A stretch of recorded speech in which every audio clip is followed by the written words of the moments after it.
Mr. Low is a businessman and he is from the Reform Party. He's a gung-ho politician, die-hard politician. He has contested in the last general election. Come on, Mr. Frankie Low, don't be shy. He is to share with us his views of the labor situation in Singapore. All right. Anyway, before Frankie starts, I'm glad to just repeat what Gilbert had said, that we have politicians from different parties coming up to speak. But we hope that those who have not made it today will come and join us in our next protest rally. So the first politician, Mr. Frankie Low from the Reform Party.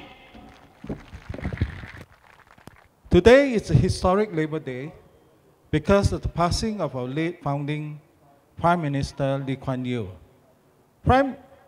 This is the first historic Labor Day without our Honorable Lee Kuan Yew. With or without Lee Kuan Yew, our Labor Day is seeing the widest income gaps ever in Singapore, and sadly the world over. Singapore and the world is facing great changes. 1 to 2% of the richest are enjoying the majority of the world wealth and resources. It is not merely political anymore. It is immoral, a question of morality. It is stealing, theft, and robbery.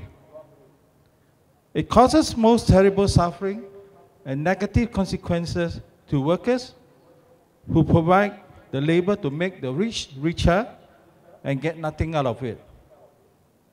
Being deprived of resources, the poor and the workers are called stupid and deserve this lot. Being deprived of resources, the poor and the workers are called the unskilled and less educated become even more empowered and open to greater exploitation. Then they bring in even more foreign labor to make matters worse. To increase our Singapore population to 6.5 million, our government opened the floodgate suddenly in 2002 to large number of foreigners, especially from China and India. This sudden large group of foreigners were brought in without much consideration of the long-term negative effect on native Singaporeans.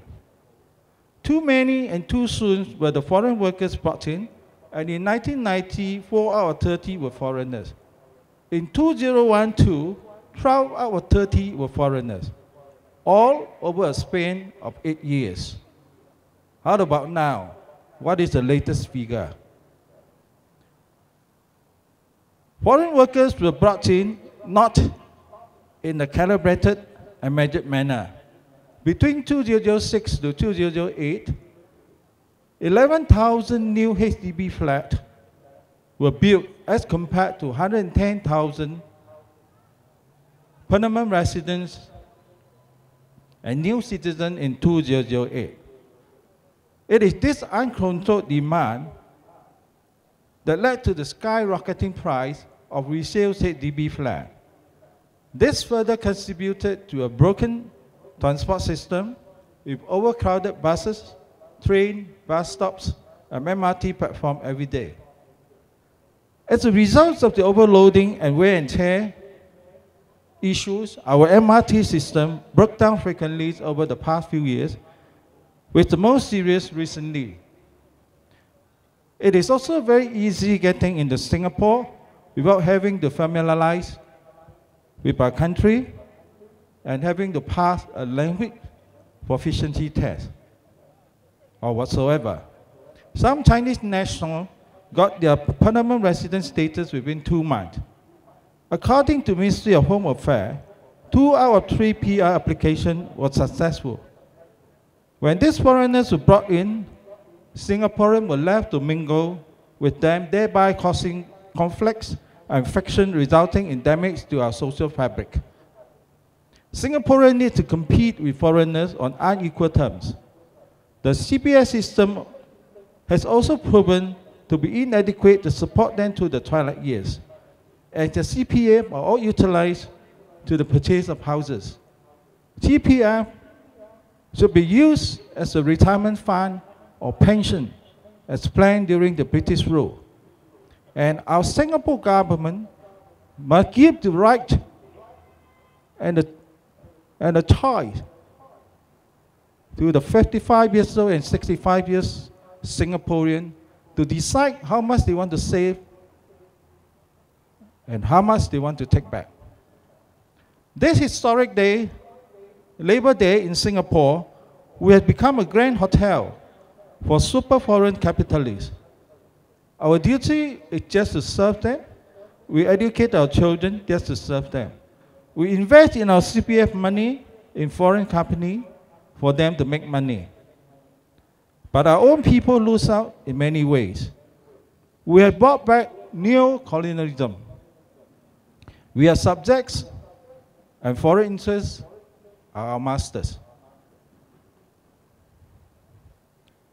We provide and nurture outsiders and discriminate our own kind.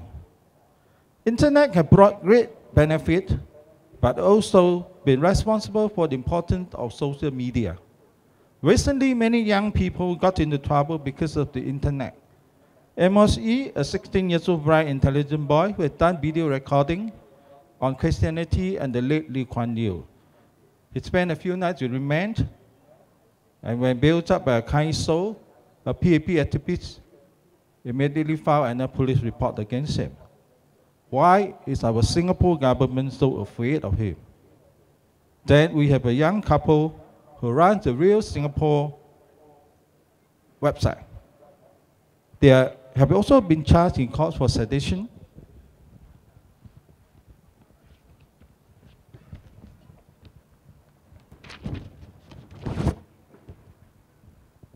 Over some articles they've written. Two young people were also arrested outside Istana for carrying placards that contain political messages that the PAP do not want to see. The whole world had also heard about Roy Ng, who is actually somewhere around, whose blog wrote about CPF issues in Singapore. He was sued by PM Lee Hsien Loong and ordered to pay court charges.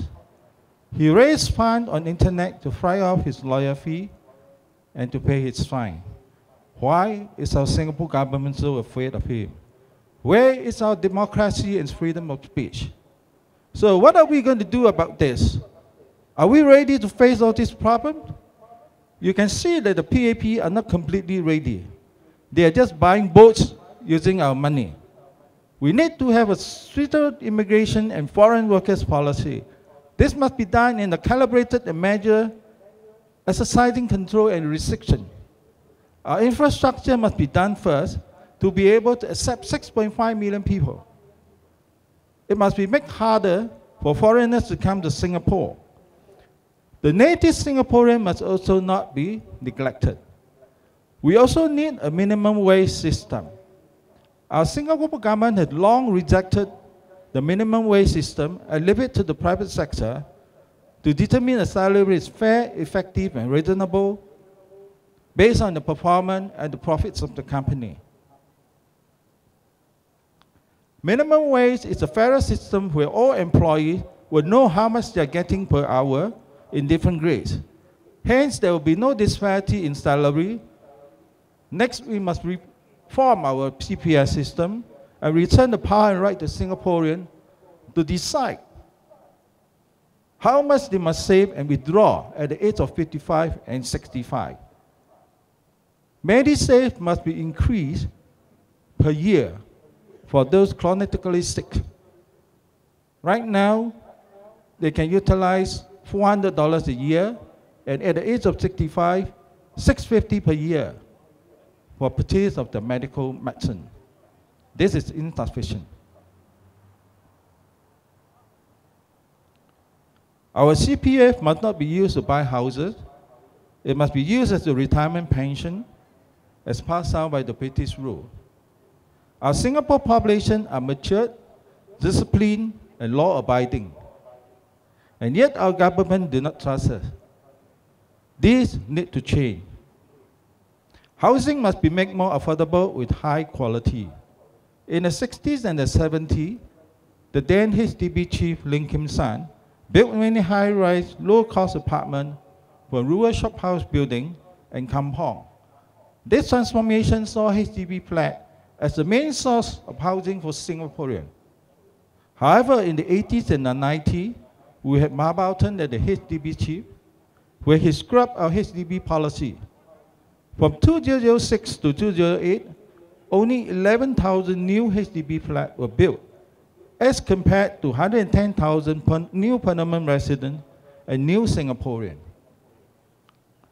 That sends our HDB resale flat to shoot up skyrocket high, depriving many Singaporeans of buying HDB flats, let alone houses. We must also let Singaporeans have a direct stake in GIC and Temasek Holding. GIC and Temasek are set to invest our fund, and in 2013, its 20 years annualized real rate of return was 4% in US nominal terms. There should be more transparency and accountability of our investment fund in both GIC and Temasek Holding. Besides, Singaporeans must be given direct stake in both companies. Now, we talk about the people who want to offer change. What is the state of the opposition we have? Let us be often honest with ourselves. These people must be sure of what they want. They have to make up their mind whether they want to be a president or MP.